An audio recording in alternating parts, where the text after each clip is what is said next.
اعوذ باللہ من الشیطان الرجیم بسم اللہ الرحمن الرحیم ومنہم من عاہد اللہ۔ اب یہ وہ تین آیتیں آ گئی ہیں جو میری تقریروں میں بہت مرتبہ آئی ہیں۔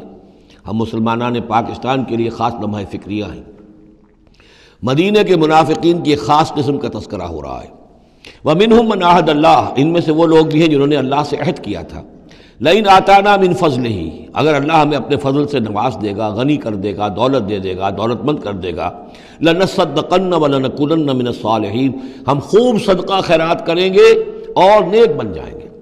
فلما آتاہم من فضلہ، جب اللہ نے انہیں نواز دیا اپنے فضل سے، غنی کر دیا، بخلوا بہ، اب اس دولت کے ساتھ بخل کیا، وتولوا وہم موردون، اور پیٹھ موڑ لی اور اعراض کیا، فعاقبہم نفاقا فی قلوبہم، تو اللہ نے سزا کے طور پر ڈال دیا ان کے دلوں میں نفاق۔ عاقبہم، عقوبت، سزا۔ دنیا میں نقد سزا یہ ملتی ہے اللہ سے کوئی وعدہ کر کے پھر جانے کی کہ نفاق جو ہے وہ دل میں پیدا ہو جاتا ہے۔ یہ نفاق ہے پاکستان کے مسلمانوں کا روگ۔ پاکستان بنایا تھا، پاکستان کا مطلب کیا؟ لا الہ الا اللہ۔ ہندوستان کے مسلمان نے ووٹ دے کر اپنا فرض کفایہ ادا کر دیا کہ جاؤ بھائی، تم جو ہم پہ گزرے گی سو گزرے گی، تم جاؤ اور اسلام قائم کرو۔ ہم نے کیا کیا ہے؟ 50 برس سے زائد ہو گئے، کیا کیا ہے؟ اسلام کہاں ہے؟ یہ بے وفائی، یہ بد عہدی، اس کا نتیجہ کیا ہے؟ 3 نفاق ہیں جو اس قوم کے اوپر مسلط ہو گئے۔ نفاق باہمی، اب وہ قوم نہیں رہی، قومیتوں میں تحلیل ہو چکی ہے، اب عصبیتیں ہیں، صوبائیت ہے، لسانیت ہے، اور نہ معلوم کیا کچھ ہے، فرقہ واریت ہے۔ دوسرے، کردار کا بیڑا غرق ہو گیا۔ آیت المنافق ثلاثن، حضور نے فرمایا منافق کی 3 نشانیاں ہیں، جس میں یہ تینوں چیزیں ہیں، خواہ وہ انسامہ وصلہ، چاہے روزہ رکھتا ہو، نماز پڑھتا ہو، اپنے آپ کو مسلمان سمجھتا ہو، وہ منافق ہے۔ جب بولے جھوٹ بولے، جب وعدہ کرے خلاف ورزی کرے، اور جب کہیں امین بنا دیا جائے خیانت کرے۔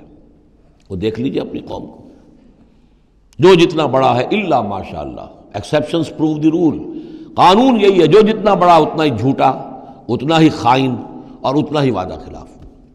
اور تیسرا، اور میرے نزدیک سب سے بڑا نفاق جو ہے وہ ہمارے دستور میں ہے۔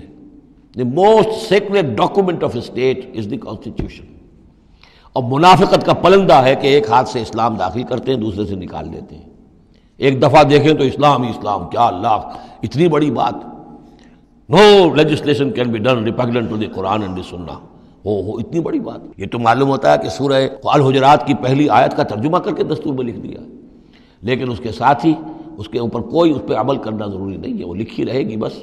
اور ہم نے ایک آئیڈیالوجی کونسل بنا دی ہے، وہ اس کے مطابق سفارشات پیش کرتی رہے گی، اور ہر سال اس کی رپورٹ پیش ہو جایا کرے گی، خلاص۔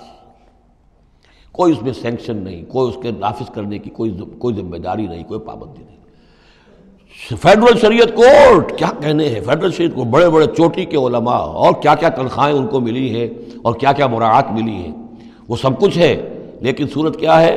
دستور پاکستان بھی تمہارے دائرے سے خارج، عدالتی قوانین بھی تمہارے دائرے سے خارج، یہاں تک کہ آئلی قوانین بھی تمہارے دائرے سے خارج، مالی قوانین بھی 10 سال کے لیے خارج۔ تو کیا کرو گے بیٹھ کے؟ تنخواہیں لو اور ایکسرسائز ان فیوٹیلیٹی، وقت گزارو، اللہ اللہ خیر صلی اللہ۔ منافقت میرے نزدیک اس پوری دنیا کے اندر شاید دستور کی سطح پر ایسی منافقت کہیں اور موجود نہ ہو۔ یہ ہے ہمارا روگ اصل۔ فعاقبہم نفاقا فی قلوبہم، تو اللہ نے عقوبت کے طور پر، سزا کے طور پر ان کے دلوں میں نفاق پیدا کر دیا، الی یوم یلقونہ، اور یہ نفاق اب رہے گا اس دن تک جس دن کے یہ ملاقات کریں گے اللہ سے۔ یہ کانٹا ان کے دلوں سے نکلے گا نہیں۔ بما اخلفوا اللہ ما وعدوہ، بسبب اس وعدہ خلافی کے جو انہوں نے اللہ سے کیا، وبما کانوا یکذبون، اور بسبب اس جھوٹ کے جو انہوں نے بولا۔ الم یعلموا ان اللہ یعلم سرہم ونجواہم، کیا انہیں یہ معلوم نہیں ہے کہ اللہ تعالیٰ ان کی چھپی اور کھلی چیزوں کو، چھپی چیزیں اور جو نجوا کرتے ہیں، یہ لوگ بیٹھ کر آپس میں سازشیں کرتے ہیں، اللہ ان سے واقف ہے۔ وَأَنَّ اللَّهَ عَلَّامُ الْغُیُوبِ، اللہ تعالیٰ تو تمام غیب کا جاننے والا ہے۔ صدق اللہ العظیم۔